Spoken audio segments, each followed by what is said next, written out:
Have you ever wondered what it takes to survive in a land where the air itself tries to freeze the blood in your veins, where the temperature drops so low that steel shatters like glass and boiling water turns to ice before it hits the ground? A place where an 80-year-old grandmother lives not on the ground but high up in the trees to escape the monsters that roam below? This is the story of the Yakutian elder, the guardian of the frozen forest, who must lead her family on the most dangerous hunt of their lives against a creature that seems to have walked straight out of the Ice Age, the giant moose, all while the relentless cold of minus 60 degrees Celsius waits for a single mistake to claim their lives. In the heart of Siberia, deep within the endless white ocean of the taiga, stands a cabin unlike any other, perched high atop a massive pine tree, a fortress on stilts designed to keep its inhabitants safe from the deep snow drifts and the hungry predators that prowl the night. And inside this wooden sanctuary lives a matriarch, a woman whose face bears a map of 1,000 winters, her skin weathered by the biting frost and her eyes shining with a wisdom that predates modern civilization. She is a keeper of the old ways, the one who knows the secrets of the forest. And today, the silence of her morning routine is heavy with tension because the food stores are running low and the winter has only just begun. She steps out onto the frozen balcony of her treehouse, a heavy reindeer fur coat protecting her from biting wind, and looks out over the vast, misty landscape where the sun struggles to pierce through the ice fog, a phenomenon known as a whisper of the stars, because the freezing of breath creates a soft rustling sound. But today she is not listening to the stars. She is listening for the heavy, thundering footsteps of the forest's true giant. Her survival, and the survival of her clan, depends on high-calorie meat, and there is no prize greater or more deadly than the giant Yakutian moose, a beast so massive it towers over man and can crush a wolf pack with its hooves. The video takes us down from the safety of the treehouse as the elder joins a group of rugged hunters, a family, who have arrived with their sleds and huskies, their faces covered in frost, looking to her for guidance because in this land, muscle alone is not enough. You need the instinct of the ancestors. They prepare for the expedition, checking their handmade skis, sharpening their heavy knives, and securing the ropes. For bringing down a beast of this magnitude requires strategy, not just brute force. As they trek deeper into the wilderness, the snow gets deeper, reaching up to their waist, making every step a battle against exhaustion.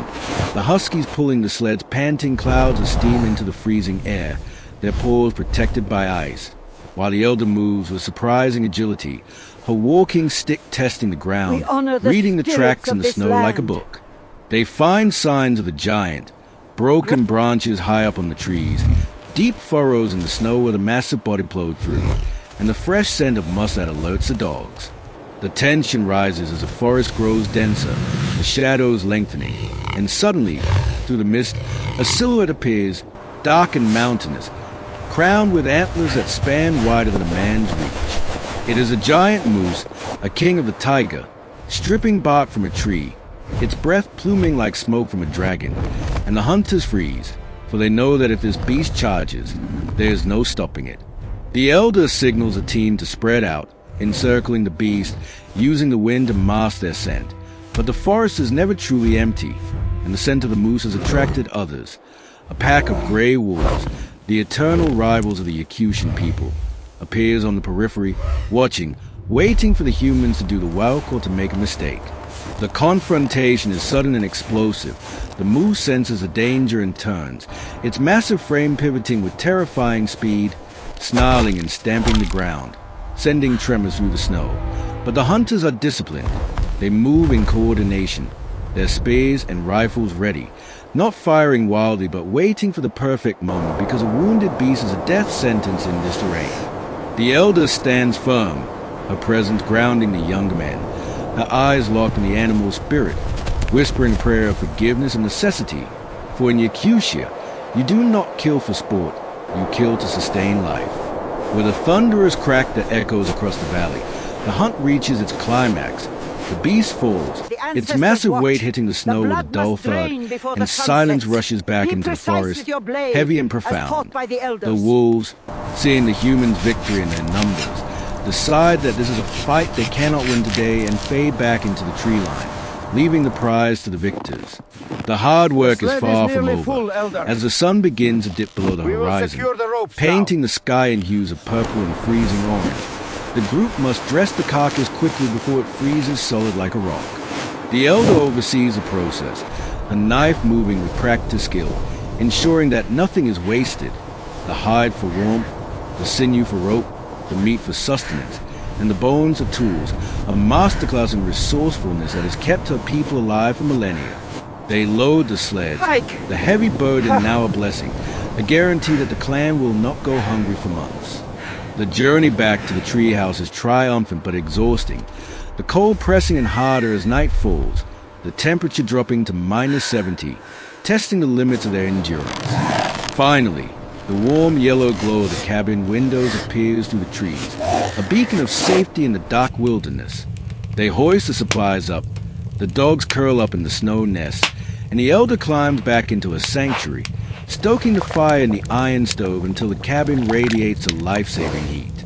She prepares a traditional meal from the fresh hunt, the steam rising from the pot carrying the rich aroma of survival, and as she sits by the window, sipping her hot tea, watching the aurora borealis dance across the sky in ribbons of green and violet, she reflects on the day.